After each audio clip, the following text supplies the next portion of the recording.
তুমি শুধুই আমার জন্য, তুমি আমার হয়ে থাকো, तमाम দুনিয়া আমি তোমার জন্য দিয়ে দেব।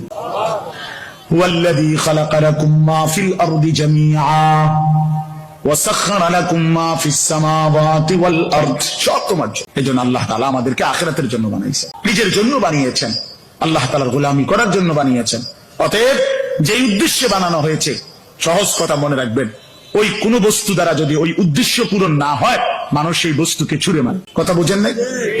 এইটা যে মাউথ, এটা কথা আপনাদের পর্যন্ত পৌঁছাবার জন্য দেওয়া হয়েছে এখানে। এখন আমি বসলাম, ওয়াজ শুরু করলাম, এটা দিয়ে কোনো আওয়াজ বের হয় না। 10 মিনিট 20 মিনিট মনে করেন চেষ্টা করছে, আওয়াজ হয় না, অপারেটরওয়ালা ফটর মটর করছে, যাই করছে, মনে ধরেন এটা দিয়ে কোনো আওয়াজে আসে না। এখন আমরা সেট মুখি না, আরে কথা বলে আমরা জিদ উঠবো কিনা এর উপর, তো হেরে কি বলবে তখন?